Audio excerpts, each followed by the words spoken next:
நீங்க டீடைல்ஸ்ல டிஸ்பியூட் பண்ணலாம். தேர்தல் ஆணையம் சந்தேகத்துக்கு அப்பாற்பட்டதா இருக்கு. அதோடைய கிரெடிபிலிட்டி இன்னைக்கு உயர்ந்த அளவுக்கு இருக்கிறதா? சார் என்னைக்குமே அது ஒரு ட்ரிபுனல் மாதிரி சார். அவங்களுக்கு தனிப்பட்ட அதிகாரம் இருக்கிறது. அவங்க அதை அந்த உரிமையில் நீதிமன்றம் தலையிடக்கூடாதுங்கிற ஒரு தப்பு நடந்தால் தலையிடலாங்கிறது ஜென்ரல். ஆனால் பொதுவாக அவங்க எடுக்கிற முடிவுகளில் அவங்க முடிவு பண்ண விஷயத்தில் அதில் உரிய ஆதாரங்கள் இல்லைன்னா அதில் நீதிமன்றம் கூட தலையிட முடியாது. இது கிரவுண்ட் ரூல்ஸ். அது எல்லாத்துக்கும் தெரியும். திருத்தங்களை சொல்றாரு. இப்போ நீங்க எப்படி அதுக்கு லோக்கல் ஸ்டாண்ட் வேணும் சார். எதுக்காக இருந்தாலும் நீதிமன்றத்தில் போய் ஒரு வழக்கு போடணும்னாலும் கூட அந்த வழக்குக்கு நமக்கு தொடர்பு இருக்கணும். ரெண்டாவது ஆதாரங்களை கொடுக்கணும். இதெல்லாம் இருக்குது. இதெல்லாம் பிலிமினரி, ரொம்ப பிலிமினரி, எல்லாத்துக்கும் தெரியும். ஆனால் இந்த விஷயத்தை பொறுத்தவரை நான் ஏற்கனவே சொன்ன உதாரணத்தை போன்று விமான நிலையத்துக்கும் வீட்டுக்கும் நடக்கிற 1000 பிரச்சனைகள் இருக்கும். அதை விசாரிக்கணும் தேர்தல் ஆணையம். நீ ஐயா 6 மணி 4 மணிக்கு நீ வரல, நீ 5 மணிக்கு வந்திருக்கேன்னு சொல்றது பொய். அந்த டீடைல்ஸ் சொல்லணுமா? நீ யாருன்னு எனக்கு தெரியாது அப்படின்னு ஒரு அரசியல் கட்சி போல அது அந்த வார்த்தையிலே உனக்கே தன்னம்பிக்கை இல்லை. அதாவது சாரி, நான் எனக்குன்னு நான் தலைவர் சொல்லலை. சொல்லக்கூடிய முறையிடக்கூடிய நாட்டு 300-400 பத்திரிகையாளர்களை கூப்பிட்டு வைத்து பிரசங்கம் நடத்தக்கூடிய ஒரு எதிர்க்கட்சி தலைவருக்கு ஏன் அதை முறைப்படி அதை உங்களுக்கு நம்பிக்கை வந்து விட்டது என்று சொன்னால், தவறு நடந்திருக்கிறது அப்படி என்று சொன்னால் அதை ஆதாரப்படுத்தி ஆவணப்படுத்தி டாக்குமெண்ட்ரியாக ஏன் கொடுத்து நீ சைன் பண்ணி அதுக்கு பொறுப்பை ஏன் எடுத்துக்கூடாது? இந்த கேள்வி யாராவது கேளுங்க. இந்த கேள்வி கேட்டால் பதில் சொல்றவங்கள அந்த இடத்துக்கு பதில் சொல்லுங்க. அந்த இடத்துக்கு மட்டும் பதில் சொல்லுங்க. பொறுப்பெடுத்துக்க கூடாது பேராசிரியர். அது நியாயமான கேள்வி இல்லையா? இல்ல, அதுக்கு முன்பு ஒரு 2 பாயிண்ட். ஒண்ணு, இங்க பாஜக நண்பர் ஒரு விஷயத்தை ஒப்புக்கொண்டார்.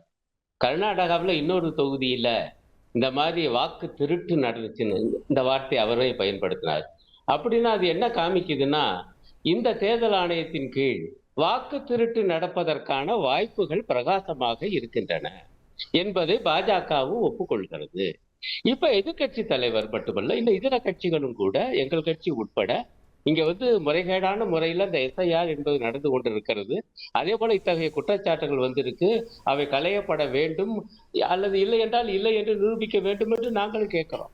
அப்படின்னா இதுக்கான வாய்ப்பு இருக்கு எனும் பொழுது இவங்களை என்ன கேட்கணும்? தேர்தல் ஆணையத்தை பார்த்து, ஐயா இவங்களுடைய குற்றச்சாட்டுகள் எல்லாம் நீங்க முறையாக பார்த்து பதில் சொல்லுங்க. இப்ப கர்நாடகாவில் சிஐடி 18 தடவை கேள்விகள் எழுப்புச்சு அப்படின்னு இவங்க என்ன சொல்றாங்கன்னா, அதுவும் பாஜக நண்பர் ராகுல் காந்தி கையில தான் ஆதாரம் இருக்குல்ல, நீங்க அந்த சிஐடி கிட்ட கொடுத்துட வேண்டியதுதானே, எதுக்கு போய் தேர்தல் ஆணையத்திட்ட கேட்கறீங்கிறாரு.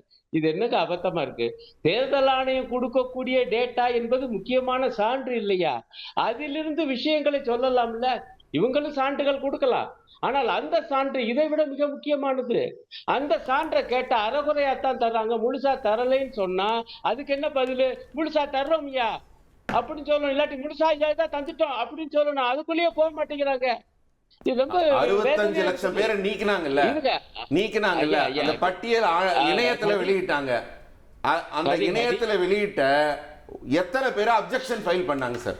எத்தனை பேர் அப்ஜெக்ஷன் ஃபைல்? 2 மனு, 65 லட்சம் பேர்ல. அப்ப உங்க குற்றச்சாட்டுல என்ன ஆதாரம் இருக்கிறது? வெறும் பரபரப்பை மட்டும் கிளப்பி கொண்டிருக்கிறது காங்கிரஸ். அதற்கு நீங்க பேசுறீங்க பாருங்க, அதுதான் வேடிக்கையாக இருக்கிறது. ப்ரொஃபசர், நீங்க போராடுங்க, இதை எதிர்த்து. ப்ரொஃபசர், பொய்யையும் புரட்டையும் எதிர்த்து போராடணும். நீங்க கேள்வி கூட கேட்கலாம். அவர் ஒரு கேள்வி கேட்கலாம், ஆனா அவர் லெக்சர் பண்ணுவார். தெரிஞ்ச விஷயம் தான், என் நேரத்தை காலி பண்றதுக்காக. இல்ல, நான் என்ன கேட்கிறேன், இந்த விஷயம் கோர்ட்ல இருக்குது. இப்ப கோர்ட்டுக்கு ஏன் போலங்கிறாங்க? வேடிக்கையா இருக்குது. இதே பீகார் விவகாரம் கோர்ட்ல இருக்குது. அதைத்தான் நான் சொன்னேன். அதுக்குள்ளே போல ஏன் ஆதார் அட்டையை காமிக்க சொல்லி இவ்வளவு பேரை நீக்கினீங்க என்ன கேக்குது? ஆதார் அட்டை ஒப்புக்கொள்ளணும். இதுக்கு தேர்தல் ஆணையத்துடைய பதில் என்ன சார்? அதுக்கு போறோம் சார், இதுக்கு போகணும்ல. இல்ல இது வர்றேன், இதுக்கும் போகணும். இதுக்கு தான் ஆதாரங்கள் கேட்கறாங்க. இன்னும் தேர்தல் ஆணையத்துக்கிட்ட இருந்தே ஹைட்ரஜன் பாம்னா என்னன்னா, ஐயா இருக்க ஹரி நான் கேட்கிறேன். இல்ல நான் கேட்கிறேன், ஐயா இவங்க போகல, தேர்தல் ஆணையம் எங்க போக கூடாது? ராகுல் காந்தி மேல எங்களை ரொம்ப அசிங்கப்படுத்துறாருயா. நாங்க பதில் சொல்றீங்களான்னு கேக்குறீங்க. கேஸ் போட்டா என்ன சொல்வீங்க? இல்ல போனதுக்கு போர்டு கேக்குது. எங்களை ரொம்ப கேவலப்படுத்துறாங்க. ஓட்சோரி வாக்கு திருட்டு ரொம்ப அவமானப்படுத்துறாங்க. ஆகவே இவங்க மேல நாங்க வழக்கு போட்டு இது குற்றச்சாட்டு அவருக்கு தானே சார் இருக்கு. அவ்வளவு மரியாதை கொடுக்க விரும்பல சார் ராகுல் காந்திக்கு. அவ்வளவு மரியாதை கொடுக்க விரும்பல ராகுல் காந்திக்கு. மக்கள் 100 சீட்டு கொடுத்து மதியார கொடுத்திருக்காங்க. இல்ல நான் முடிச்சிடுறேங்க. நீங்க அப்புறம் அதாவது பாயிண்ட் வந்து என்னன்னா, இப்ப வந்து மக்கள் மத்தியில பிரச்சாரம் பண்ணிட்டு இருக்காங்க. கோர்ட்டுக்கு ஒரு கட்டத்துல போவாங்க. இல்ல அதற்கு முன்பு போகணும்னு நினைச்சா தேர்தல் ஆணையம் அழகா போகலாம். அவங்க மேல போக முடியாதுங்கிறதெல்லாம் இப்ப அந்த காங்கிரஸ் நண்பர் வழக்கினாரு. நானும் பார்த்துட்டு வந்தேன். அந்த வேலையை செஞ்சது மோடி ஆட்சி தான். இதுக்கு போய் இந்திரா காந்தியை சொன்னா அவங்களும் தப்பு பண்ணா அப்ப இவங்களும் தப்பு பண்ணிருக்காங்க. அடுத்து இறுதியா ஒரே ஒரு பாயிண்ட் என்னன்னா, எதிர்கட்சி தலைவரை அமெரிக்காவுடைய கைகூலி என்று ஒரு குற்றச்சாட்டை வந்து பாஜக நண்பர் இங்க வச்சாரு. நீங்க கூட ஹரி ஆதாரம் கேட்டீங்க. நான் என்ன கேட்கிறேன், ஏங்க இதே அமெரிக்க அதிபர் ட்ரம்ப் இப்ப கூட மீண்டும் பேசியிருக்காரு, பாகிஸ்தான் இந்தியா யுத்தத்தை நிப்பாட்டினது நான் தாயா நிப்பாட்டினேன்னு. ட்ரம்புடைய பெயரை சொல்லி இது தப்பு இது பொய் என்று ஏன் இந்த நாட்டு பிரதமர் மோடி சொல்ல மாட்டேங்கிறாரு? அவரையும் மதிக்கல, ராகுலையும் மதிக்கல. இந்த மாதிரி ஆதாரம் இல்லாம பேசுறவங்கள நாங்க மதிக்க மாட்டோம்.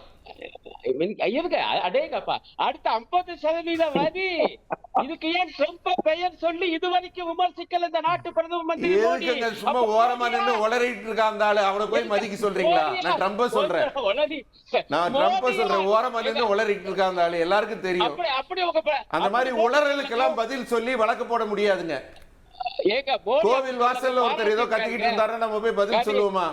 ஏங்க மோடி வந்து ட்ரம்ப பாராட்டி இருக்காங்க, எனக்கு பிறந்தநாள் வாழ்த்து சொல்லிவிட்டாரியா, அப்படியே அகம் மகிழ்ந்து குஷாலாகி எப்படி பதிவு போட்டிருக்காரு போய் பாருங்க. எப்படி பதிவு போட்டிருக்காரு அந்த பதிவு எடுத்து ட்ரம்ப் ஆடிட்டு இருக்காரு. அது தெரியுமா அந்த கூத்து? அப்படின்னா எல்லாரும் கேட்கறதா மோடி யாருன்னு கேட்கறதா?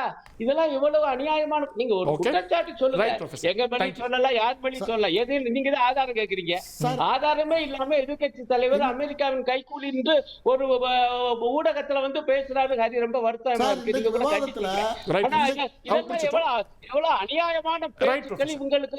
இவங்களுக்கு வந்து நியாயப்படுத்த இவங்களுக்கு வழி இல்ல, அதுக்கான ஆதாரம் இல்ல. ஆகவே இப்படி எல்லாம் பேசுறாங்க என்பதுதான் என்னுடைய இன்றைக்கு விவாதத்துல நம்ம குறிப்பா என்ன முக்கியமான பாயிண்ட் கிட்ட வந்து நம்ம விலகி போயிடுறோம். அதுதான் நான் அதை பதிவு பண்ணணும்.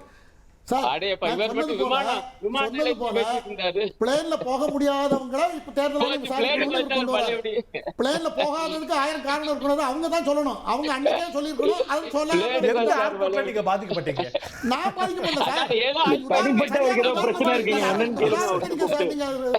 நீங்க யோசிச்சீங்கன்னா உங்களுக்கு இதுக்கு தீர்வு கிடைத்து விடும். அதுக்காக தான் உதாரணம் நல்லா சப்போர்ட் பண்ணோம். அந்த நாள் அந்த குறிப்பிட்ட டைம்ல அங்க போய் சேரல, அவங்க போக முடியல. டிக்கெட் வச்சிருக்காங்க, போக முடியல. அதுக்கு காரணம் ஏர்போர்ட் அத்தாரிட்டின்னு இவங்க சொல்றாங்க. அதுக்கு ஏர்போர்ட் அத்தாரிட்டி எங்கிட்ட 6 மணிக்கு வரல, நாங்க போயாச்சு, நாங்க பிளைன் எடுத்துட்டோம் அப்படின்னு சொல்லுவாங்க. இப்ப இவங்க இதை விசாரணைக்கு போச்சுன்னா யாரு பண்ணணும்? நான் 4 போயிட்டேன், 4 மணிக்கே போயிட்டேன், எங்கிட்ட டிக்கெட் வச்சிருந்தேன் அப்படின்னு இவங்க தானே ப்ரூவ் பண்ணணும். ஆமா, அவங்க மேல இதுக்கு பதில் சொல்லிடுறேன். அரசாங்கத்துக்கு கெட்ட குமாரோட குற்றச்சாட்டுக்கு பதில் சொல்லிடலாம். நன்மதிப்பு இருக்க கூடாது. அரசாங்கத்துக்கு ஒவ்வொரு நாளும் ஒவ்வொரு மரியாதைகள் வந்துகிட்டு இருக்கிறது, சர்வதேசத்திலும் சரி இந்தியாவுக்குள்ளேயும். அதை கெடுக்கணும், ஸ்பாயில் பண்ணணும். இதையே நீங்க எல்லாம் விவாதிக்கணும். இது அப்போ மக்கள் என்ன பார்ப்பாங்க? பாஜக சரியில்லை, 100 முடிவுக்கு வருவாங்க. அதுக்காக திட்டமிட்டு இந்த பொய்ய பிரச்சாரம் பண்ணிக்கிட்டு கொண்டு இருக்கிறார்கள். ஓகே, திரு இப்ராஹிம் 20 வினாடிகள், திரு ஸ்ரீகாந்த் 20 வினாடிகள். மிக வேண்டாம் ப்ளீஸ். அதாவது ஒண்ணும் இல்ல, அதாவது அவர் குறிப்பிடும் போது என்ன சொல்றாங்கன்னா, நேரடியாக உங்களிடம் ஆதாரம் இருந்தால் நேரடியாக கோர்ட்டுக்கு போயிருங்கன்றாங்க. நாங்க என்ன கேட்கிறோம்னா, கர்நாடகால சிஐடி 18 முறை அதற்கான ஆதாரத்தை கேட்டது சீஃப் எலெக்ஷன் கமிஷனோட இன்னும் பதில் வரல. அதுக்கு ஆதாரமாக கோர்ட்ல நாங்க ஃபைல் பண்ணுங்க. அதுக்கு 65 form electronic device mandatory form இருந்தா தான் பண்ண முடியும். அதுக்கு நீங்க ஆதாரம் கொடுங்கன்னு கேட்டா அது கொடுக்கல. அடிப்படை முகாந்திரத்த ஆதாரத்தை எலெக்ஷன் கமிஷன் மறைச்சு வச்சிருக்கு. அதுல கையெழுத்து அந்த கேண்டிடேட் 65B 17 சீன் ஒன்னு இருக்கு. அது 65B எல்லாம் முடிஞ்ச பிறகு எல்லாம் சரியா இருக்கு. சரி பார்த்து கையெழுத்து போடு. ரொம்ப சிம்பிள் குமார் சார். 65B 18 இடத்துல கேட்டிருக்கோம்.